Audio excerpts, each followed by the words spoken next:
നമസ്കാരം, good morning. ഇങ്ങനൊരു press meet ഇത്രയും ഞങ്ങൾ നേരത്തെ നടത്താനിരുന്നതാണ്. അതെന്നാലും ബിജുവിൻ്റെ ഒരു അവൈലബിലിറ്റിയുടെ പ്രശ്നമുണ്ട്. പിന്നെ ജോജുവിനോടെ കൊണ്ടുവരാൻ നോക്കിയപ്പോൾ ജോജു ഇല്ല, ദുബായിലാണ്. അപ്പോൾ അതുകൊണ്ടാണ് അപ്പോൾ പിന്നെ ഞങ്ങൾ ഇങ്ങനെയൊരു ദിവസം ഫിക്സ് ചെയ്തത്. അപ്പോൾ തീർച്ചയായിട്ടും എല്ലാവരും എത്തിച്ചേർന്നിട്ടുണ്ടെന്ന് വിശ്വസിക്കുന്നു. വളരെ സന്തോഷം. ഈ സിനിമയെക്കുറിച്ച് സംസാരിക്കാനാണ് ഞങ്ങൾ താല്പര്യപ്പെടുന്നത്. അപ്പോൾ തീർച്ചയായിട്ടും നിങ്ങൾക്ക് നിങ്ങളുടെ ചോദ്യങ്ങളിലേക്ക് കടക്കാം. ഇതിനകത്ത് എല്ലാവരും തന്നെ സിനിമ കണ്ടവരാണെന്ന് കരുതുന്നു. കാരണം ചില കാര്യങ്ങൾ ചിലപ്പോൾ പറയുമ്പോൾ കണ്ടവർക്കേ അത് കൂടുതൽ മനസ്സിലാവുള്ളൂ. എനിവേ നിങ്ങൾക്ക് അറിയേണ്ട കാര്യങ്ങൾ പറയാം, ചോദിച്ചു. Hi sir.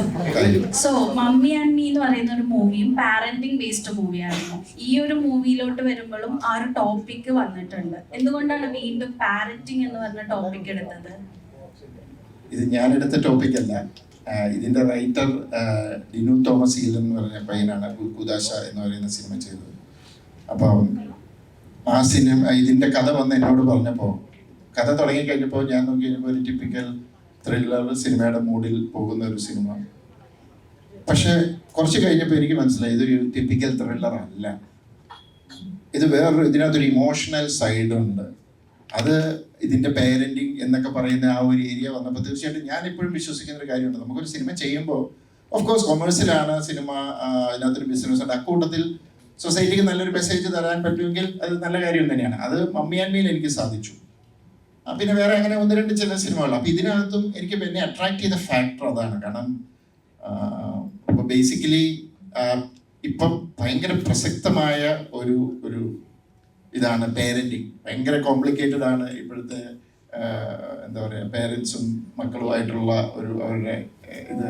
കാരണം പേരൻസിൻ്റെ രീതികൾ മാറി, പഴയ പോലെയല്ല. രണ്ടുപേരും വർക്കിംഗ് ആയിരിക്കും, അങ്ങനെയൊക്കെ ഒത്തിരി സമയമില്ല മക്കളെ നോക്കാൻ, അങ്ങനെയൊക്കെ അതുകൊണ്ടുണ്ടാകുന്ന പ്രശ്നങ്ങൾ. അപ്പം ഒത്തിരി അങ്ങനത്തെ കാര്യങ്ങൾ ഇപ്പോൾ ഡിസ്കഷൻ നടക്കുന്ന ഭയങ്കര റെലവൻ്റ് ആയിട്ടുള്ള ഒരു സബ്ജക്റ്റ് ആയിട്ട് ഇത് ചെയ്തു. അത് ഇങ്ങനെ ഒരു ത്രില്ലർ ഇതിൻ്റെ ഒരു മൂഡിലുള്ള സിനിമയ്ക്കകത്ത് അത് വന്നത് എനിക്ക് ഭയങ്കരമായിട്ട് അട്രാക്ട് ചെയ്തു. അത് തന്നെയാണ് ഞാനിത് സെലക്ട് ചെയ്യാനുള്ള കാരണം. വേറെ ക്വസ്റ്റ്യൻ ഉണ്ട്. ഇപ്പൊ കുട്ടികൾ എന്ത് തെറ്റ് ചെയ്താലും പാരന്റ്സ് ക്ഷമിക്കും, അങ്ങനെ ഒരു രീതി കാണാറുണ്ട്. അപ്പോ ഇപ്പത്തെ നമ്മുടെ മൂവി റിലേറ്റഡ് ചെയ്യുമ്പോൾ എങ്ങനെയാണ് അതിനെ നോക്കി കാണുന്നത്? മനസ്സിലായില്ല. കുട്ടികളെ എന്ത് തെറ്റ് ചെയ്താലും പാരന്റ്സ് ക്ഷമിക്കും, അങ്ങനെ ഒരു രീതി നമ്മൾ കാണാറുണ്ടല്ലോ. അപ്പൊ നമ്മുടെ മൂവി റിലേറ്റ് ചെയ്യുമ്പോൾ എങ്ങനെയാണ് അതിനെ നോക്കി കാണുന്നത്? കുട്ടികളുടെ തെറ്റുകൾ പാരന്റ്സ് ക്ഷമിക്കും. അത് ക്ഷമിക്കാവുന്ന തെറ്റുകൾ ക്ഷമിക്കാം, പക്ഷെ ചില തെറ്റുകൾ ചിലപ്പോൾ ക്ഷമിക്കാൻ പറ്റിയെന്ന് വരില്ല. ഈ സിനിമയില് അങ്ങനെ ഒരു ക്ഷമിക്കാവുന്ന തെറ്റാണോ? അത് നിങ്ങൾ സിനിമ കാണുന്നവർക്ക് മനസ്സിലാവും. അത് അങ്ങനെ ക്ഷമിക്കാവുന്ന ഒരു തെറ്റാണോ? അത് നിങ്ങൾ ആലോചിച്ച് നോക്കുക. ഞങ്ങളുടെ ഒരു ഇതില്ലാതെ അതൊരു ക്ഷമിക്കാവുന്ന തെറ്റായിട്ട് തോന്നിയിട്ടില്ല. Sir good morning. ഓക്കെ, ഇപ്പോൾ ഈ സിനിമ റിലീസ് ആയതിനു ശേഷം എല്ലാ സിനിമകളും ഈ ഓൺലൈൻ പ്ലാറ്റ്ഫോമുകളായിട്ടുള്ള ഒരുപാട് ഇതിൽ റിവ്യൂ നെഗറ്റീവ് കമന്റുകളൊക്കെ പെട്ടെന്ന് പ്രചരിക്കുന്ന ഒരു കാലഘട്ടമാണ്. നമ്മളെ മലയാളികളെ സംബന്ധിച്ചിടത്തോളം ഈ റിവ്യൂ കണ്ടതിന് ശേഷം മാത്രം ഈ സിനിമയെ വിലയിരുത്തുന്നവരല്ലേ, അത് കാണാൻ വേണ്ടി വരുന്നവരും കാണാതിരിക്കാൻ പോകുന്നവരും ഉണ്ട്. അപ്പൊ അങ്ങനെ എന്തെങ്കിലും ഒരു ഘടകം ഈ റിലീസ് സമയത്തോ അത് കഴിഞ്ഞോ പ്രേക്ഷകരെ തിയേറ്ററിലേക്ക് കൊണ്ടുവരുന്നതിൽ ഒരു കുറവ് വന്നിട്ടുണ്ടോ? അല്ല, എനിക്ക് തോന്നുന്നത് അത് എൻ്റെ ഈ ഒരു സിനിമ എന്നല്ല, എല്ലാ സിനിമകളിലും ഫേസ് ചെയ്യുന്ന ഒരു ഇതാണ്. ചിലർക്ക് റിവ്യൂസിനോട് അഭിപ്രായ വ്യത്യാസമുണ്ട്. എന്നെ സംബന്ധിച്ചോളം ഞാൻ റിവ്യൂസിനോട് എനിക്ക് അഭിപ്രായ വ്യത്യാസമൊന്നുമില്ല. റിവ്യൂസ് പറയുന്നവർ അവരുടെ കാഴ്ചപ്പാട് പറയുന്നു. അത് ജെന്യുവനായിട്ട് അവർ പറയുമ്പോൾ അതിനകത്ത് കുഴപ്പമില്ല. പക്ഷെ അതിനകത്തൊരു എന്താ പറയുക, ചില താല്പര്യങ്ങൾ വെച്ചിട്ട് പറയുന്നവർ, അവിടെയാണ് അതിൻ്റെ പ്രോബ്ലം. പക്ഷെ അങ്ങനെയുള്ളവരെ പെട്ടെന്ന് നമുക്ക് തിരിച്ചറിയാൻ പറ്റും. പിന്നെ ഇതിനകത്ത് സിനിമകളിൽ ഇതിനു മുമ്പ് ഇത് ചർച്ച വന്നിട്ടുള്ളൊരു ഇതാണ്. അപ്പം സോഷ്യൽ മീഡിയയിൽ ഇങ്ങനെ ഒരു നെഗറ്റീവ് ഇത് ചെയ്യുന്നു, അല്ലെങ്കിൽ എന്താ പറയുക, റിവ്യൂകളിൽ ഇങ്ങനെ നെഗറ്റീവ് വരുന്നു. പക്ഷെ എന്നിട്ടും ഇവിടെ സിനിമകൾ ഓടിയിട്ടുണ്ട്. കാരണം എൻഡ് ഓഫ് ദ ഡേ ഇപ്പം എനിക്ക് തോന്നുന്നത് ഒത്തിരി ആൾക്കാർ, ഇപ്പം ഞാനടക്കം, നമ്മൾ റിവ്യൂവിനേക്കാളും ഡിപ്പെൻഡ് ചെയ്യുന്നത് നമ്മുടെ ഫ്രണ്ട്സ് അവർ പറയുന്ന. കാരണം ചിലപ്പോൾ ഇത് നമുക്ക് വിശ്വസിക്കാൻ പറ്റത്തില്ല ഇത് എത്രത്തോളം ശരിയാണെന്ന്. ചിലപ്പോൾ എൻ്റെ കാഴ്ചപ്പാടിലുള്ള അയാൾ ടേസ്റ്റിലുള്ള ഒരാളല്ല റിവ്യൂ പറയുന്നെങ്കിൽ ചിലപ്പോൾ അയാൾക്ക് ആ സിനിമ ഇഷ്ടപ്പെടത്തില്ല, എനിക്ക് ചിലപ്പോൾ ഇഷ്ടപ്പെടും. അപ്പം കൂടുതലും ഫ്രണ്ട്സും ഇവരും സജസ്റ്റ് ചെയ്യുമ്പോഴേ ഞാൻ സിനിമ. ഇപ്പം അങ്ങനെ പോകുന്ന ഒത്തിരി ആൾക്കാരുണ്ട്. ഇപ്പം തന്നെ ഈ ഞാനിങ്ങനെ വന്നപ്പോൾ തന്നെ എനിക്ക് ഒത്തിരി പേഴ്സണൽ മെസ്സേജസ് വരുന്നുണ്ട്. എനിക്ക് അറിയാൻ മേലാത്തവരും 4-5 വർഷം കൂടി ഞാനിപ്പോൾ ഇവരെ കാണിച്ചുള്ളൂ. മെസ്സേജ് ഇട്ട്, ഒരു ഓഡിയോ മെസ്സേജ് ഒരു ലേഡി ഇട്ടിട്ട് പറഞ്ഞു, എന്നെ 5 വർഷം കൂടിയായിരുന്നു സാറേ, പടത്തെ കുറിച്ച് നല്ലൊരു അഭിപ്രായം പറഞ്ഞു, ഞങ്ങൾക്ക് കാണാൻ പോയിട്ടില്ല, ഞങ്ങളുടെ ഫ്രണ്ട്സൊക്കെ കണ്ടവർക്ക് ഭയങ്കരമായിട്ട് ഇഷ്ടപ്പെട്ടു, ഞങ്ങൾ വൈകുന്നേരം കാണും, കണ്ടിട്ട് വിളിക്കാൻ കേട്ടോ എന്ന് പറഞ്ഞു. അപ്പൊ ഞാൻ സർപ്രൈസ് ആയി. പുള്ളിക്കാരത്തി 5 വർഷത്തിന് ശേഷം പെട്ടെന്ന് ഓൾ ഓഫ് എ സഡൻ ഇങ്ങനെ ഇട്ടു. അങ്ങനെയും ഉണ്ട്. അപ്പൊ ഇത് എല്ലാ സിനിമയും ഫേസ് ചെയ്യുന്നതാണ്. അതിങ്ങനെ ഒരു സൈഡിൽ കൂടെ അതിങ്ങനെ നടക്കും. ഈ ഓൺലൈൻ മാധ്യമങ്ങൾ കാശ് മേടിച്ചുകൊണ്ട് നെഗറ്റീവ് റിവ്യൂ പറയുന്നതായിട്ട് എപ്പോഴെങ്കിലും ഫീൽ ചെയ്തിട്ടുണ്ടോ? എനിക്ക് അതിനെ കുറിച്ച് അറിയില്ല. നമുക്ക് അറിയാൻ മേലാത്തൊരു കാര്യം പറയാവുന്നത് ശരിയല്ലല്ലോ. അങ്ങനെ കാശൊക്കെ മേടിച്ച് ചെയ്യുമോ? എനിക്ക് അങ്ങനെ തോന്നുന്നില്ല. എനിക്കതിനെ കുറിച്ച് അറിയില്ല. താങ്ക് യു സാറേ. പണ്ടൊക്കെ കുട്ടികളെ ഒലക്കൊക്കെ അടിച്ചാണെങ്കിലും വളർത്തണം എന്ന് പറഞ്ഞ് കേട്ടിട്ടുണ്ട്. പക്ഷെ ഇപ്പൊ ആ കൊച്ചു ചോദിച്ച പോലെ എന്ത് തെറ്റ് ചെയ്താലും പാരന്റ്സ് അത് ക്ഷമിച്ചു കൊടുക്കുകയാണ്. അതായത് എന്റെ മകനല്ലേ. അത് തെറ്റാണ് മോനെ. എന്ത് തെറ്റ് ചെയ്താലും പാരന്റ്സ് ക്ഷമിച്ചു കൊടുക്കുക എന്നുള്ളത് വളരെ റോങ് ആയിട്ടുള്ള സ്റ്റേറ്റ്മെന്റ് ആണ്. അങ്ങനൊന്നും ഇല്ല ശരിക്കും. അല്ലെ അങ്ങനെ ഉദ്ദേശിച്ചത് എന്ത് ഒരു കൊലപാതകം ചെയ്ത് കഴിഞ്ഞാൽ ക്ഷമിക്കുന്നല്ല ഉദ്ദേശിച്ചത്. അല്ലാതെ ഇപ്പൊ സ്വാഭാവികമായിട്ട് ഇപ്പൊ ഒരു പെൺകുട്ടിയുടെ പുറകടക്കാണ്, ഒരു ലവ് അഫെയർ ഉണ്ടാവാണ്. അത് പണ്ടൊക്കെ പറഞ്ഞിട്ടുള്ളത് പെൺകുട്ടിയുടെ പുറകടക്കരുത്, തെറ്റാണ് എന്നുള്ള രീതിയിലാണ്. പക്ഷെ ഇപ്പോ ഒരു ഇഷ്ടം തോന്നി നമുക്ക് ധൈര്യമായിട്ട് പാരന്റ്സിനോട് പറയാം. പക്ഷെ ചിലപ്പോ സ്റ്റോക്കിംഗ് ഉണ്ടാവും അതില്. അപ്പൊ അങ്ങനെയൊക്കെ ചെയ്യുമ്പോൾ അത് ഒരു തെറ്റായിട്ട് തോന്നുന്നില്ലേ? അല്ല, അത് പേരൻസിനെ അനുസരിച്ചിരിക്കും. സാഹചര്യങ്ങളുണ്ട് ഇതിനകത്ത്. അതായത് ഇപ്പം ബിസി ആയിട്ടുള്ള പേരൻസ് രണ്ടുപേരും വർക്കിംഗ് ആണ്, മകനെയും അല്ലെ മകളെയും നോക്കാൻ സമയമില്ല. അപ്പൊ അങ്ങനെയുള്ള സാഹചര്യത്തിൽ അവർക്ക് പറയാനുള്ളത് കേൾക്കാൻ സമയമില്ല. അപ്പം അതൊരു ബാഡ് പേരന്റിങ് ആണ്. പിന്നെ അങ്ങനെ ഉള്ളവർക്ക് എനിക്ക് കുറച്ച് കേസസ് അറിയാം. എനിക്ക് ഈ സബ്ജക്ട് ഭയങ്കര ഇൻട്രസ്റ്റിംഗ് ആയിട്ടുള്ള ഒരു സബ്ജക്റ്റാണ്. അങ്ങനെയുള്ളവർക്ക് ഒരു ഗിൽറ്റ് ഫീലിംഗ് ഉണ്ട്, അയ്യോ എൻ്റെ മക്കളെ എനിക്ക് നോക്കാൻ സമയം, അതുകൊണ്ട് എല്ലാ ഇഷ്ടവും സഹിച്ചു കൊടുക്കും. അങ്ങനെ ഉണ്ടാകുമ്പോൾ എല്ലാ ഇഷ്ടങ്ങളും സാധിച്ചു കൊടുത്ത് ഒരു സ്റ്റേജ്, ഒരു പ്രായത്തിൽ കഴിയുമ്പോൾ ഒരിക്കലും ഇവർക്ക് ചെയ്ത് കൊടുക്കാൻ പറ്റാത്ത വലിയൊരു കാര്യം ആവശ്യപ്പെടും. അപ്പൊ ചെയ്ത് കൊടുക്കാതെ വരുമ്പോൾ പോയി സൂയിസൈഡ് ചെയ്യുക, അത് ചെയ്യുക. കാരണം ആ നോ കേൾക്കാനോ അല്ലെങ്കിൽ അത് ഹാൻഡിൽ ചെയ്യാനോ ഉള്ള ഒരു കഴിവ് പിള്ളേർക്ക് നഷ്ടപ്പെടും. ഇതിപ്പോ പണ്ട് ഞാനെടുത്ത് വായിച്ചിട്ടുണ്ട്, the art of saying no. പിള്ളേർ നോ കേട്ട് വളരണം. അപ്പൊ അത് പല സാഹചര്യം കൊണ്ടാണ്. ചില അപ്പന്മാർക്ക് അത് അറിയാൻ വരാം, അല്ലെങ്കിൽ ചിലർ ഭയങ്കരമായിട്ട് സ്നേഹിക്കും. കാരണം പണ്ട് ഒലക്കടിക്കടിച്ച് വളർത്തുന്നല്ലോ, അന്ന് 5-8 ഒക്കെയാണ്. അപ്പൊ ഇങ്ങനെ ഓടി കിടക്കുമ്പോൾ ചില ഒലക്കൊക്കെ കൊടുക്കും. പക്ഷെ ഇപ്പൊ ആ പാടെ ഒന്നേ ഉള്ളൂ. അതിനെ രണ്ടുപേരോടെ പുന്നാരിച്ച് സ്നേഹിച്ച് അത് വേറൊരു രീതിയിലാണ്. അതിനകത്തൊക്കെ കറക്ഷൻസ് വരുത്തണം. അത് പേരൻസ് ബോധവാന്മാരാകണം. അത് ഒരു ഭയങ്കര ഡിബേറ്റബിൾ ഇഷ്യൂ ആണ്. അതിനെക്കുറിച്ച് സംസാരിക്കാനാണ് കുറെ ഉണ്ട്. അതുകൊണ്ടാണ് ഇപ്പോഴത്തെ തലമുറ വഴി തെറ്റി പോകുന്നുള്ളൊരു ഇപ്പോഴത്തെ പറയാറുണ്ട്. അല്ല, ഇപ്പോഴത്തെ തലമുറ അങ്ങനെ വഴി തെറ്റിപ്പോകുന്നുള്ളതൊന്നും എനിക്ക് തോന്നുന്നില്ല. ഇപ്പോഴത്തെ തലമുറയ്ക്ക് അവരുടേതായ കാഴ്ചപ്പാടുകളുണ്ട്, അവരുടേതായ തീരുമാനങ്ങളുണ്ട്. അതിനെ അവരുടെ കൂടെ നിന്ന് ഡയറക്റ്റ് ചെയ്ത് വിടുക എന്നുള്ളതേ ഉള്ളൂ. അല്ലാതെ പഴയ സ്റ്റൈലിൽ ഇപ്പൊ പേരന്റിങ്ങിന് ശ്രമിച്ചു കഴിഞ്ഞാൽ വർക്കൗട്ട് ആവത്തില്ല. കാലഘട്ടം മാറി. കാരണം എനിക്ക് തോന്നുന്ന ഒരു 5 വയസ്സോ 6 വയസ്സുള്ള കൊച്ച് ഒരുപക്ഷെ പേരൻസിനേക്കാൾ അപ്ഡേറ്റഡ് ആയിരിക്കും. കാരണം അവൻ്റെ കയ്യിലുണ്ട് ഫോണും ടാബും. അപ്പം അതനുസരിച്ച് അതിനെ കൈകാര്യം ചെയ്യാന്നുള്ളത് ഇറ്റ്സ് ഒരു ഭയങ്കര കോംപ്ലിക്കേറ്റഡ് പരിപാടിയാണ് ഈ പേരന്റിങ് എന്ന് പറയുന്നത്. അതൊരു ആർട്ടാണ്. അതിനെക്കുറിച്ച് ശരിക്കും പറഞ്ഞാൽ ഒരു സ്റ്റഡി ക്ലാസ് അല്ലെങ്കിൽ അതെല്ലാം പേരൻസ് കല്യാണം കഴിക്കുന്നതിന് മുമ്പ് മനസ്സിലാക്കേണ്ട ഒരു കാര്യമാണ്. അതിനെ കുറിച്ചുള്ള അഭിപ്രായം അറിഞ്ഞാൽ കൊള്ളാന്നുണ്ടായിരുന്നു. ചേച്ചിയുടെ അതിനെ കുറിച്ചുള്ള അഭിപ്രായം അറിഞ്ഞാൽ കൊള്ളാന്നുണ്ടായിരുന്നു. ഈ പാരന്റിങ്ങിനെ കുറിച്ചുള്ളതാ. അതെ, സാറ് പറഞ്ഞ ലാസ്റ്റ് പോയിന്റിനോട് എനിക്ക് കംപ്ലീറ്റ് യോജിപ്പുള്ള ഒരാളാണ്. അതായത് കുട്ടികൾ ഉണ്ടാകുന്നതിന് മുമ്പും കുട്ടികളെ എങ്ങനെ നോക്കും എന്നൊക്കെ ഉള്ള ഒരു പ്ലാൻ ഉണ്ടായിരിക്കണം. അതിൻ്റെ ഒരു റെസ്പോൺസിബിലിറ്റി പാരൻസ് വളരെ സീരിയസ് ആയിട്ട് എടുക്കേണ്ടതാണ്. ഇതൊരു ഡീഫോൾട്ട് മോഡിൽ കല്യാണം കഴിഞ്ഞാൽ കുട്ടികൾ ഉണ്ടാവണം, അതങ്ങനെ പൊയ്ക്കോളും, എങ്ങനെയെങ്കിലും പൊയ്ക്കോളും എന്നുള്ള രീതിയിൽ ചിന്തിക്കുന്നത് തെറ്റാണെന്ന് വിചാരിക്കുന്ന ഒരാളാണ് ഞാൻ വളരെ എൻ്റെ പേഴ്സണൽ ലൈഫ് എന്ന് പറയുന്നത് വളരെ ചെറിയ പ്രായത്തിൽ ഞാൻ കുട്ടികൾ വേണ്ട എന്ന് തീരുമാനിച്ച ഒരാളാണ്.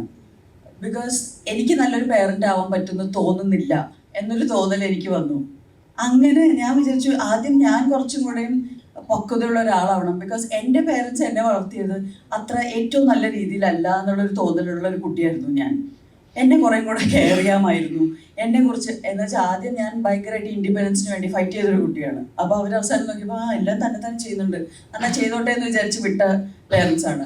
പിന്നീട് എൻ്റെ കംപ്ലൈൻ്റ് ആയിരുന്നു എന്നെ സപ്പോർട്ട് ചെയ്തില്ല, എന്നെ എല്ലാത്തിനും ഒറ്റയ്ക്ക് വിട്ടു എന്നുവെച്ചാൽ നമ്മുടെ മനസ്സിൽ ഈ ഐഡിയാസ് മാറിക്കൊണ്ടേയിരിക്കും. പിന്നീട് കുട്ടികൾ എന്നാൽ ഞാൻ പേരൻ്റ് ആവണ്ട എന്ന് തീരുമാനിച്ചു. പിന്നീട് വിചാരിച്ചു ഓക്കെ ഞാനിപ്പോൾ ഒരു കരിയർ പേഴ്സൺ ആണ്. കരിയർ ഏറ്റെടുത്ത് കഴിഞ്ഞാൽ ഒരു ഡിസിഷൻ ഉണ്ട്, ഒരു കരിയർ പാത്ത് ഏറ്റെടുക്കണോ ഒരു ഫാമിലി പാത്ത് എടുക്കണോ, ഇതൊക്കെ എൻ്റെ പേഴ്സണൽ ചിന്താഗതികളാണ്. അപ്പോൾ രണ്ട് പേരൻസും കരിയറിൻ്റെ പിന്നാലെ പോയാൽ അവരുടെ കുട്ടികളെ ആര് നോക്കും? അപ്പം I believe that parenting and കുട്ടികളുടെ കാര്യം വളരെ കോൺഷ്യസ് ആയിട്ട് എടുക്കേണ്ട ഒരു ഡിസിഷൻ തന്നെയാണ് നമ്മുടെ സമൂഹത്തിൽ. നല്ലൊരു തലമുറ, ഓരോ തലമുറ ബെറ്റർ ആൻഡ് ബെറ്റർ ആവണമെങ്കിൽ ആ തലമുറയിൽ പേരൻസ് വളരെ കോൺഷ്യസ് ആയിട്ട് എടുക്കേണ്ട ഒരു തീരുമാനമാണ്. അതോടൊപ്പം തന്നെ എനിക്ക് പറയാനുള്ളത്, ഇപ്പോഴത്തെ തലമുറ വളരെ പക്വതയുള്ളൊരു തലമുറയാണ്. അവർ ഒരുപാട് കെയർ കിട്ടി വളർന്നിട്ടുള്ള തലമുറയാണ്.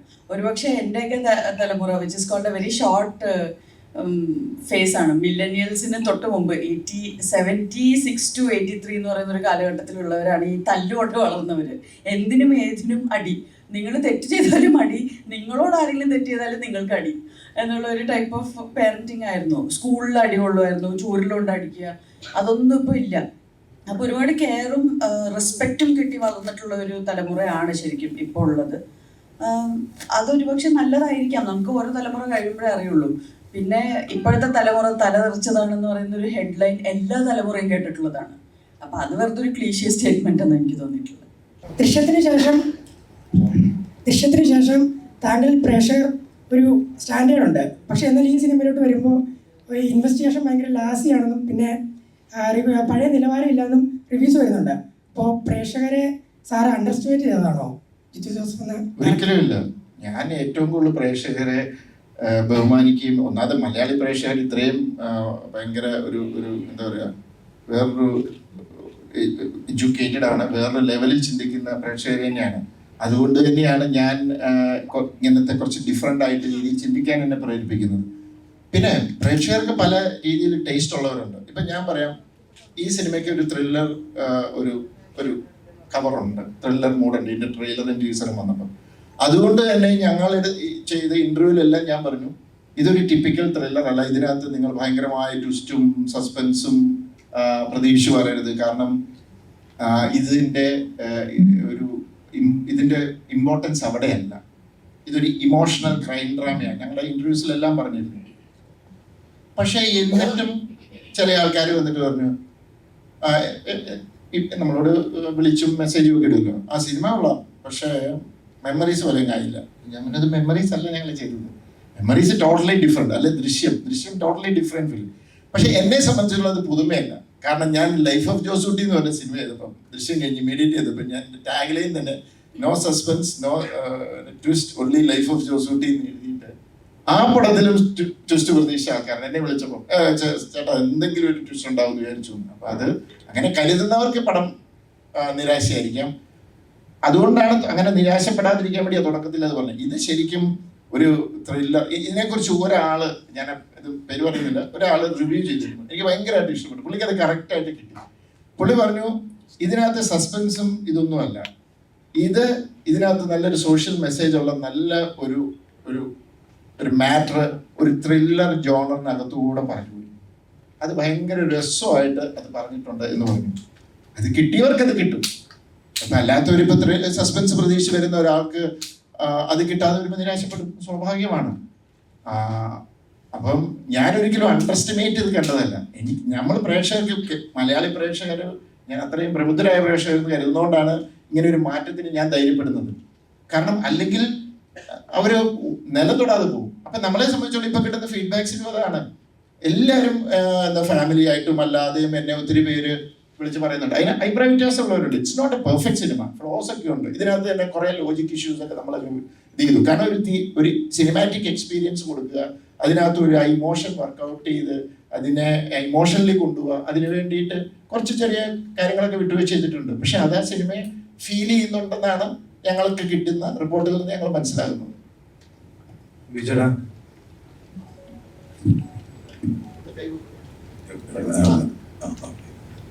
വിജയുടെ ജിത്തിന്റെ എല്ലാ മൂവികളും നോക്കിക്കഴിഞ്ഞാൽ, ഒരുവിധം മൂവികളിലൊക്കെ നോക്കിക്കഴിഞ്ഞാൽ നായികന്മാർക്ക് ഭയങ്കര ബുദ്ധിയായിരിക്കും.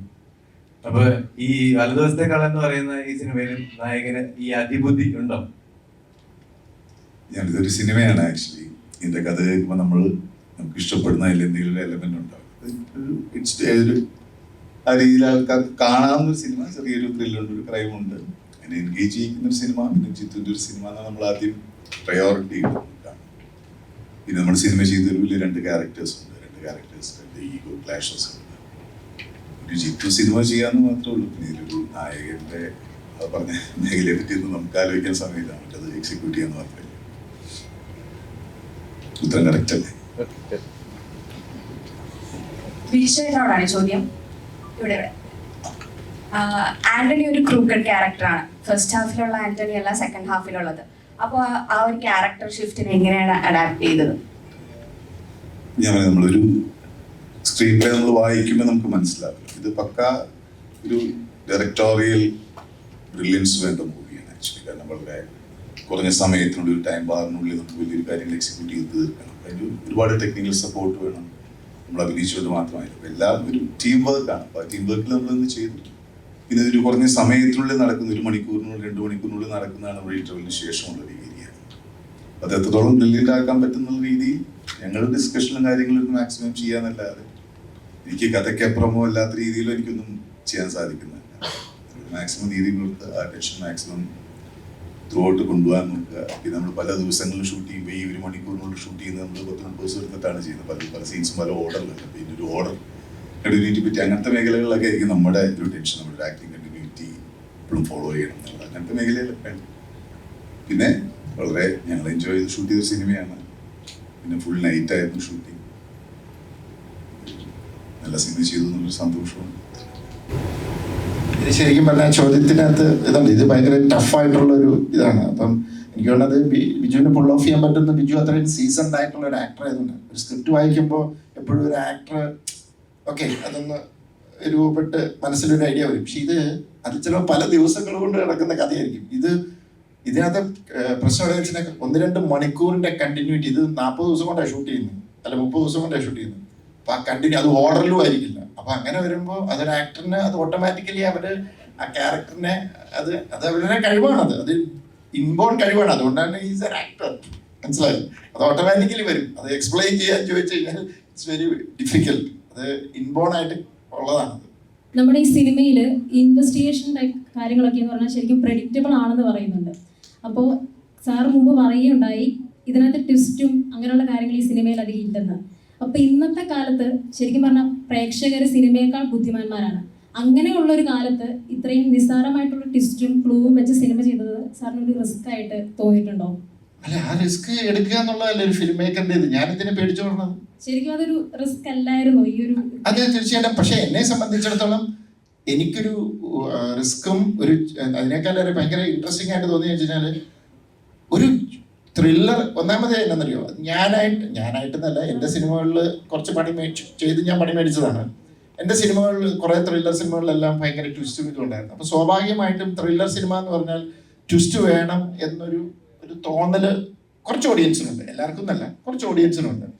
അപ്പൊ അവരെ സംബന്ധിച്ചിടത്തോളം ഒരു ത്രില്ലർ മൂഡ് വന്ന അപ്പം ട്വിസ്റ്റ് ഉറപ്പ് എന്ന് വരും.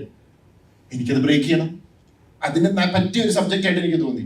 ത്രില്ലർ മൂഡുണ്ട്, ട്വിസ്റ്റും സസ്പെൻസും ക്യൂരിയോസിറ്റി ഫാക്ടേഴ്സ് ഉണ്ടോ എന്ന് ചോദിച്ചാൽ ഉണ്ട്. പക്ഷെ അതിനല്ല ഇമ്പോർട്ടൻസ്. ഈ സിനിമയുടെ ഇമ്പോർട്ടൻസ് ഇതിന്റെ ഇമോഷണൽ സൈഡാണ്. ഇതിനകത്ത് 2 ക്യാരക്ടേഴ്സ് ഉണ്ട്. ആ 2 ക്യാരക്ടേഴ്സിന്റെ അവരെ സറൗണ്ട് ചെയ്യുന്ന അവരുടെ ക്യാരക്ടേഴ്സിന്റെ ഇമോഷൻസ് ഉണ്ട്. ഇതിനകത്ത് ഇപ്പം ഞാൻ വളരെ സിമ്പിളായിട്ട് പറഞ്ഞ ASI വിദ്യ എന്ന് പറയുന്ന ലിയോണയുടെ ക്യാരക്ടർ ഏറ്റവും സട്ടിൽ ഇമോഷൻസ് വർക്ക് ചെയ്യേണ്ടതാണ്. പുള്ളിക്കാരത്തിയെ സംബന്ധിച്ചിടത്തോളം ഒരു പോലീസുകാരിയായിട്ട് അവിടെ നിൽക്കുമ്പോഴും ഒരു ഹൈറാർക്കിയുടെ ഭാഗമായിട്ട് പലതും ചെയ്യേണ്ടി വരുന്നു. പക്ഷെ പുള്ളിക്കാരത്തിക്ക് പലതിലും അഭിപ്രായ വ്യത്യാസമുണ്ട്. പക്ഷെ കൈൻഡ് ഓഫ് ഇമോഷൻ അത് ചില സട്ടിൽ റിയാക്ഷനിലൂടെ മാത്രമേ കമ്മ്യൂണിക്കേറ്റ് ചെയ്തിട്ടുള്ളൂ. കാരണം she can't talk about it. ഒരു ഹൈറാർക്കിയുടെ ഇതിലാണ്. ബാക്കിയുള്ള അവർക്കെല്ലാം സംസാരിക്കാം, അവർക്കത് ചെയ്യാം, അവർ കുറച്ചുകൂടെ ഫ്രീഡം ഉണ്ട്. അപ്പൊ ഇത് മെയിൻ 2 ക്യാരക്ടർ, അവരുടെ സറൗണ്ടിങ് ക്യാരക്ടർ, ഇർഷാദിന്റെ ക്യാരക്ടർ, ഇർഷാദിന് ചില അഭിപ്രായ വ്യത്യാസങ്ങളുണ്ട്, അത് കുറച്ചുകൂടെ പ്രകടമാക്കുന്നുണ്ട്. അപ്പം ഇറ്റ്സ് ഫുൾ ഇവരുടെ ഇമോഷൻസ് ആണ് ഈ സിനിമയുടെ മേജർ ഇത്. നമ്മൾ അതിനെ അങ്ങനെയാണ് കണ്ടിരിക്കുന്നത്. പക്ഷെ ഇതൊരു ത്രില്ലർ അല്ലെങ്കിൽ അതിന്റെ ഒരു മൂഡിലാണ് പോകുന്നത്. ഒരു ക്രൈം ഉണ്ട്, ഒരു ഇൻവെസ്റ്റിഗേഷൻ ഉണ്ട്. ഇൻവെസ്റ്റിഗേഷനൊക്കെ ആ ഒരു പ്രാധാന്യം ഞങ്ങൾ കൊടുത്തിട്ടുള്ളൂ. അതിന് മുകളിലാണ് ഇമോഷൻ. ആ ഇമോഷൻ ആയിരിക്കാം ഇപ്പം എനിക്ക് കിട്ടുന്ന ഓഡിയൻസ് ഫീഡ്ബാക്സിൽ സാധാരണ ഓഡിയൻസ് പറയുന്നത് ഭയങ്കരമായിട്ട് ഇത് ചെയ്യുന്നു, ഞങ്ങൾക്ക് ഭയങ്കര. അതിന് വേറൊരു ഫാക്ടറുണ്ട്. ഇറങ്ങിക്കഴിഞ്ഞപ്പോൾ ഒരു ഒരു ഹെവിനെസ് ആണ് ചില കാര്യങ്ങൾ ആലോചിക്കുമ്പോൾ എന്നൊക്കെ പറയുന്ന ഒരു ഇത് വരുന്നത്. അതുകൊണ്ടാണ് അവരെ എവിടേക്കോ അത് ടച്ച് ചെയ്യുന്നുണ്ട്. അതായിരുന്നു നമ്മുടെ ഉദ്ദേശം. ശരിക്കും വ്യത്യസ്തമായിട്ട് എപ്പോഴും ചെയ്യുന്നതിൽ നിന്ന് വ്യത്യസ്തമായിട്ട് ഈ സിനിമ പിടിച്ചാണോ അത്? എക്സാക്ട്ലി. കാരണം ഡിനു, അതിന്റെ ക്രെഡിറ്റ് ഞാൻ ഡിനുവിനാണ് കൊടുക്കുന്നത്. എൻ്റെ ഡിനു തോമസ് എന്ന് പറഞ്ഞ റൈറ്റർ ഈ സ്ക്രിപ്റ്റുമായിട്ട് വന്ന് എൻ്റെ അടുത്ത് നിന്ന് വായിച്ചപ്പോൾ എനിക്ക് കഥ നരേഷനായിരുന്നു. കഥ പറഞ്ഞ് തുടങ്ങിയപ്പോൾ ഞാൻ ഒരു യൂഷ്വൽ ത്രില്ലർ സിനിമയുടെ മോഡലേ ആണോ എന്ന് പോയിട്ട്, പക്ഷെ അവിടുന്ന് സിനിമയൊക്കെ മാറി. ഈ ഇന്റർവെല്ലിൽ ഒരു സംഭവം നടക്കുമ്പോൾ ഞാൻ പിന്നെ എങ്ങനെ എനിക്കത് ഭയങ്കര പുതുമ തോന്നി. അവിടെ നിന്നുള്ള ഒരു ട്രാവല്, അതാണ് ഈ സിനിമയെ ഞാൻ ചെയ്യാൻ മെയിൻ കാരണം. കാരണം ഇനിയും ചിലപ്പോൾ ഞാൻ ഈ ത്രില്ലറും ഇങ്ങനത്തെ മോഡലുള്ള സിനിമകൾ എനിക്ക് ചെയ്യേണ്ടി വരും. എല്ലാത്തിലും എനിക്ക് ട്വിസ്റ്റ് ഇടാൻ പറ്റത്തില്ല. ഞാനത് ആഗ്രഹിക്കുന്നില്ല. ഒരു ഡിഫറെന്റ് ഫിലിംസ് ചെയ്യണം എന്നുള്ള ആഗ്രഹം ഒരു ഫിലിം മേക്കർക്കുണ്ട്. അതിന്റെ ഭാഗമായിട്ട് തന്നെ ചെയ്തതാണ്. സാറ് ഇവിടെ ഈ അതിന്റെ ടൈറ്റിൽ എന്ന് പറയുമ്പോൾ വലതുവശത്തെ കഥ എന്ന് പറയുന്ന ഒരു ബൈബിളിലെ ഒരു പരാമർശമായിട്ട് അങ്ങനെ ഒരു ബന്ധമുണ്ട്. അപ്പൊ അത് എന്തുകൊണ്ടാണ് അങ്ങനെ ആ ഒരു പേര് തിരഞ്ഞെടുക്കാനുള്ള ഒരു കാരണം? കാരണം ഇപ്പം പലതിലും ബൈബിളിലും അതുപോലെ മതപരമായ പേരുകളും ഒക്കെ ഉപയോഗിക്കാറുണ്ട്. അത് എന്താണ് ആ ഒരു പേരിന്റെ ഒരു അർത്ഥം? എന്താ? പേര് ഞാനിട്ടതല്ല, പേര് വരുമ്പോഴേ ഉണ്ട്. അത് ഈ പേരും ഇതിനകത്ത് ഒരു ക്യാരക്ടറിന്റെ ഇതും തമ്മിൽ ഭയങ്കരമായിട്ടും കണക്ട് ചെയ്തിട്ടുണ്ട്. പക്ഷെ ഒരു ചെറിയ പ്രശ്നം വെച്ചാൽ ഇത് പലർക്കും അറിയില്ല. വലതുവശത്തെ കള്ളൻ എന്താന്നുള്ളത് പലർക്കും അറിയില്ല. എന്നെ കുറെ പേര് ഫോൺ വിളിച്ചു, സാറേ പടത്തെ കുറിച്ചൊക്കെ പറഞ്ഞിട്ട് ഇതാണ്. പക്ഷെ ഈ വലതുവശത്തെ കള്ളൻ എന്ന് ഉദ്ദേശിച്ച് കള്ളൻ ഏതാണ്, കള്ളൻ ആരാണ് എന്ന് ചോദിച്ചു. അപ്പം അവർക്കത് മനസ്സിലാവും. അപ്പം ഞാനത് എക്സ്പ്ലെയിൻ ചെയ്യേണ്ടി വന്നു. അത് ഞാൻ ഓർത്തത് പലർക്കും അറിയാമായിരുന്നു. പക്ഷെ രസം വെച്ചിനെ ഇന്നലെ ഭയങ്കര രസം. ഒരു ക്രിസ്ത്യാനി എന്നെ വിളിച്ചിട്ട് പുള്ളിക്ക് പോലും മനസ്സിലായില്ല എന്ന് പറഞ്ഞു. ഞാൻ ബൈബിള് കാണാറില്ലല്ലേ എന്ന് ചോദിച്ചു. ശരിക്കും വലതുവശത്തെ കള്ളൻ എന്ന് പറയുന്നത് നമ്മുടെ ബൈബിളിനകത്ത് ഇതനുസരിച്ചിട്ട് ജീസസ് ക്രൈസ്റ്റ് മരിക്കുമ്പോൾ ഇടത്തും വലത്തും 2 കള്ളന്മാരുണ്ടായിരുന്നു. അതിനകത്ത് വലതുവശത്തെ കള്ളൻ ജീസസിനോട് പറയുന്നു അയാളുടെ തെറ്റുകൾ ഏറ്റുപറഞ്ഞ് മനസ്തവിച്ച് ഞങ്ങളൊക്കെ ശിക്ഷിക്കപ്പെടുന്നതാണ്, പക്ഷെ നീ അങ്ങനെയല്ല, നീ ഒരു തെറ്റും ചെയ്യാതാണ് അങ്ങനെയെന്ന് പറഞ്ഞപ്പോൾ ജീസസ് പറയുന്നുണ്ട് നീ നിന്റെ കൂടെ സ്വർഗ്ഗരാജ്യത്തിൽ ഉണ്ടാവും എന്ന് പറയുന്നുണ്ട്. അതായത് അയാൾ മനസ്തപിച്ചു എന്ന് പറയുന്നത്. ആ കള്ളന് മാനസാന്തരം വന്നു എന്നുള്ളതാണ്. അതാണ് കോൺസെപ്റ്റ്. ഈ സിനിമ കണ്ടവർക്ക് മനസ്സിലാവും ഇപ്പം അതെന്തായിരുന്നു നമ്മൾ എന്തുകൊണ്ടാണ് ഉദ്ദേശിച്ചത്. അത് തന്നെയാണ് കള്ളന് മാനസാന്തരം വരുന്നത്. അതാണ് അതിനകത്ത് ഇമോഷൻ, ആ ക്യാരക്ടറിന്റെ ഇമോഷൻ. ഇന്ന് സിനിമകൾ കാണുന്നത് ജഡ്ജ്മെന്റ് പാസ് ചെയ്യാനാണോ അല്ലെങ്കിൽ അനുഭവിക്കാനാണോ എന്ന് നിങ്ങൾക്ക് തോന്നുന്നു? ജഡ്ജ്മെന്റ് പാസ് ചെയ്യാനാണ്.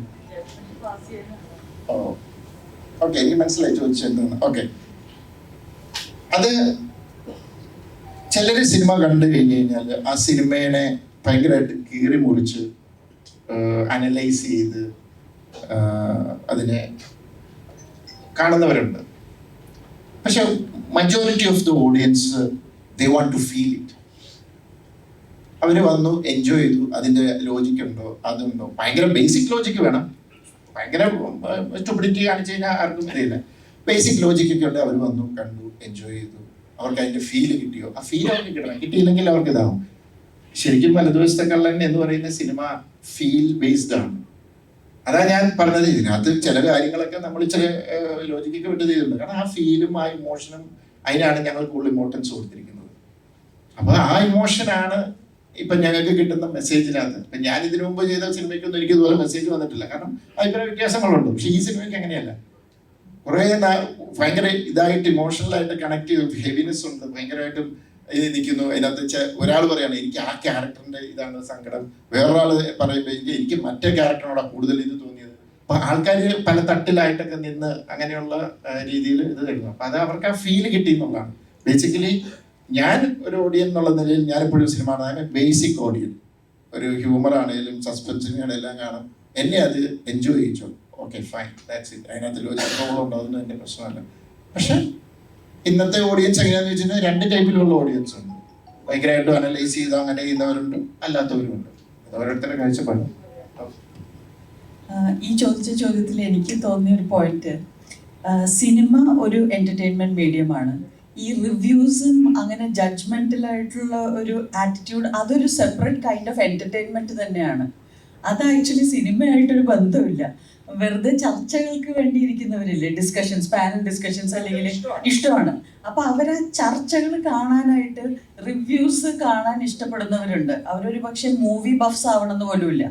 അവർക്ക് ചിലപ്പോൾ ഈ എന്താ പറയുക, സിനിമകൾ റിവ്യൂ ചെയ്യുന്ന ആ ഒരു പാറ്റേൺ കാണാനാണ് അവർക്ക് ഇഷ്ടം. അവരൊരു പക്ഷെ ഒരുപാട് സിനിമകൾ കാണുന്ന ആൾക്കാരായിരിക്കില്ല. അപ്പോൾ നമ്മൾ അത് ക്ലിയർ ആയിട്ട് നമ്മൾ ഏത് കൂട്ടത്തിലാണ് പെടുന്നതെന്ന് നമുക്കൊരു ക്ലാരിറ്റി വേണം. ഞാൻ സിനിമ ഇഷ്ടപ്പെടുന്ന ഒരാളാണെങ്കിൽ എൻ്റെ രസത്തിന് ഞാൻ പോയി സിനിമ എക്സ്പെരിമെൻറ്റ് ചെയ്യണം, ഒരു അഡ്വഞ്ചറായിട്ട് കാണണം. എല്ലാവരും അവിടെ പോകുന്നത് സേഫാണ്, ഇത് 100% നിങ്ങൾക്ക് തൃപ്തി തരും എന്ന് പറഞ്ഞിട്ട് മാത്രം പോയി സിനിമ കാണേണ്ട കാര്യമില്ല. Each cinema is an adventure. നിങ്ങളുടെ ലൈഫിലൊരു 2.5-3 hours ഒരു അഡ്വഞ്ചറിലേക്ക് പോവുകയാണ്. ഒരു സ്റ്റോറി ടെല്ലിങ്ങിലൂടെ നിങ്ങൾ വേറൊരു ലോകത്തിലേക്ക്, ആ കഥ ക്രിയേറ്റ് ചെയ്തവരുടെ ലോകത്തിലോട്ട് നമ്മൾ സഞ്ചരിക്കാൻ പോവാണ്. അതിന് നമ്മൾ എടുക്കുന്ന റിസ്ക് ആക്ച്വലി നോക്കിയാൽ വളരെ ചെറുതല്ലേ, ഒരു ടിക്കറ്റ് വാങ്ങിക്കുന്നതിൻ്റെ റിസ്ക് അല്ലേ ഉള്ളൂ. അപ്പോൾ ഐ തിങ്ക് സിനിമയോടുള്ള ആ ഒരു അഡ്വഞ്ചറസ് സ്പിരിറ്റ് നമുക്ക് ഭയങ്കരമായിട്ട് കുറഞ്ഞിട്ടുണ്ട്. എല്ലാവരും റിവ്യൂസ് പറഞ്ഞ് എല്ലാവരും നല്ലത് പറഞ്ഞതിന് ശേഷം ഞാൻ പോയി കാണാം, പിന്നെ എന്താ അതിലുള്ള thrill? Just go experiment with movies, have fun with it എന്നാണ് എനിക്ക് തോന്നുന്നത്. We are taking it too seriously. ഈ കൊറിയൻ സിനിമകളിലൊക്കെ ഉള്ള ഒരു കൈൻഡ് ഓഫ് റിവെഞ്ച് ഉണ്ടല്ലോ, അതായത് വില്ലൻ നായകന് അല്ലെങ്കിൽ നായകൻ വില്ലനെ അവസാനിപ്പിക്കുക എന്നതിന്റെ അപ്പുറത്തേക്ക് കൂടി പ്രതികാരത്തെ വേറെ രീതിയിൽ ലൈൻസ് ബ്ലോഡാക്കിയിട്ട് അവതരിപ്പിക്കുക എന്നുള്ള രീതി ഉണ്ടല്ലോ, അതുപോലെ ഒരു ഏരിയ ഇവിടെ വലതുവശത്തേക്കെല്ലാം അറ്റംപ്റ്റ് ചെയ്തിട്ടുണ്ട് ടുവേർഡ്സ് ക്ലൈമാക്സ് ഒക്കെ. ഒന്നാമത് അങ്ങനത്തെ കൊറിയൻ സിനിമ ഒന്നും ഞാൻ കണ്ടിട്ടില്ല. പണ്ടുതൊട്ടേ എന്നെ കൊറിയൻ സിനിമയായിട്ട് കണക്ട് ചെയ്യുന്നുണ്ടെന്ന് എനിക്കറിയാം. പക്ഷെ ഞാൻ കാണുന്നത് ഇംഗ്ലീഷ് സിനിമകളാണ്. എനിക്ക് സബ് ടൈറ്റിൽ നോക്കി സിനിമ കാണാൻ ഞാൻ എൻജോയ് ചെയ്യില്ല. അതുകൊണ്ട് തന്നെ അന്യഭാഷ, അങ്ങനെ ഇംഗ്ലീഷും ഹിന്ദിയും ഒഴിച്ച് തമിഴും ഒക്കെ ഒഴിച്ച് വേറെ പടങ്ങൾ എനിക്ക് കാണാൻ പറ്റത്തില്ല. കാരണം എനിക്ക് സബ് ടൈറ്റിൽ പറ്റത്തില്ല. ഇപ്പം പിന്നെ ഇതിനെ ഡബ് ചെയ്ത് വരുന്നതുകൊണ്ട് അത് സമയം, പക്ഷെ അത് ഭയങ്കര ബോറാണ്, മനസ്സിലാവും. ഇതിപ്പോൾ വേറെ ആരോ പറഞ്ഞു ഇത് ഇങ്ങനത്തെ ഇതുണ്ടെന്ന്, പക്ഷെ അത് കൊറിയയിലുണ്ടായിരിക്കും. നമ്മുടെ മലയാളത്തിൽ നമ്മളങ്ങനെ അധികം വന്നിട്ടില്ലല്ലോ. അതുകൊണ്ട് തന്നെ ഇത് കണ്ടപ്പോൾ ഭയങ്കര പുതുമയായിരുന്നു, മനസ്സിലായി. അപ്പോൾ ഞാൻ ഭയങ്കര എക്സൈറ്റഡ് ആയിരുന്നു. എനിക്ക് അതിൻ്റെ ഒരു ക്ലൈമാക്സ്, അതിൻ്റെ ഒരു ഇമോഷൻ. പിന്നെ എനിക്ക് ഈ സിനിമയിൽ എല്ലാം കഴിഞ്ഞിട്ട് ഞങ്ങൾക്കൊക്കെ ഉണ്ടായിരുന്ന ഒരു പേടി ഉണ്ടായിരുന്നത് ആ ക്ലൈമാക്സിൽ ക്യാരക്ടർ തിരിച്ച് നടക്കുന്ന ആ ഒരു ഇത് തന്നെയായിരുന്നു. അത് ഞാൻ പറഞ്ഞു റിസ്ക് എടുക്കാം, അങ്ങനെയെങ്കിൽ അങ്ങനെ. അതിനുവേണ്ടി ഒത്തിരി പേരോട് ഡിസ്കസ് ചെയ്തു സിനിമ കാണിച്ചിട്ടുണ്ട്. അപ്പോൾ അവരെല്ലാം പറഞ്ഞില്ല അങ്ങനെയില്ല, അത് ജസ്റ്റിഫൈഡ് ആണല്ലോ എന്ന്. പക്ഷെ എനിക്ക് ഭയങ്കര ഒരു സന്തോഷം എന്ന് വെച്ച് കഴിഞ്ഞാൽ കുറേ പേര് വിളിച്ചിട്ട് ഇങ്ങനെ മെസ്സേജൊക്കെ അയച്ചപ്പോൾ ഞാൻ അവരോട് എടുത്ത് ചോദിച്ചപ്പോൾ അവർ പറഞ്ഞു സാറേ ഭയങ്കര ഹെവിനെസ് ആയിരുന്നു, പക്ഷെ അതാണ് അതിൻ്റെ ശരി എന്ന് പറഞ്ഞപ്പോൾ ഓക്കെ.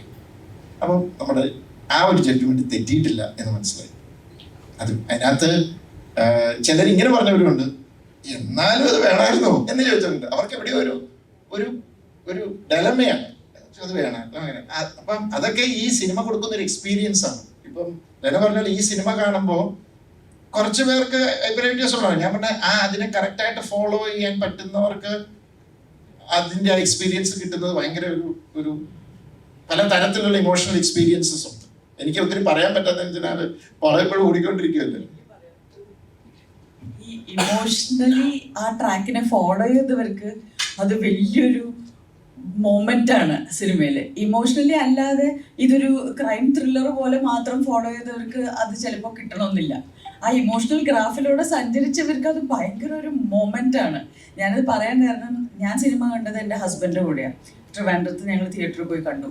അപ്പം അദ്ദേഹത്തിന് ഒട്ടും കഥ അറിയാൻ വേണ്ട എന്ന് പറയുന്ന വളരെയധികം സിനിമയെ സ്നേഹിക്കുന്ന ഒരാളാണ്. ആള് സിനിമ മുഴുവൻ കണ്ടു കഴിഞ്ഞിട്ട് ആ ക്ലൈമാക്സ് പോർഷനിൽ ശരിക്കും ചോക്ടപ്പായി എന്ന് പറഞ്ഞു. എന്ന് വെച്ചാൽ it's so deep, there are so many layers to that എന്ന് പറഞ്ഞിട്ട്. അപ്പോൾ എനിക്ക് മനസ്സിലായി കഥ അറിയാത്ത ഒരാളുടെ ഫീഡ്ബാക്ക് എനിക്ക് വളരെ സത്യസന്ധമായിട്ട് കിട്ടിയപ്പോൾ ഞാനും വിചാരിച്ചു ഓക്കെ അങ്ങനെ ഫോളോ ചെയ്യുന്നുണ്ട്, ഇമോഷണലി ആ ട്രാക്കിനെ ഫോളോ ചെയ്ത്. എനിക്ക് തോന്നുന്നു ബിജു ചേട്ടൻ ചെയ്തൊരു വളരെ ബ്യൂട്ടിഫുൾ പെർഫോമൻസ് ആണ്. അത് പ്രത്യേകിച്ച് എൻ്റെ ഹസ്ബൻഡ് അറിയിക്കാനും പറഞ്ഞു. Because he enjoyed it so much. സട്ടിലായിട്ട് അത് പെർഫോം ചെയ്യാൻ എളുപ്പമുള്ള ഒരു പെർഫോമൻസ് അല്ല അത്. ആസ് ആൻ ആക്ടർ എനിക്കത് പറയണമെന്ന് തോന്നി.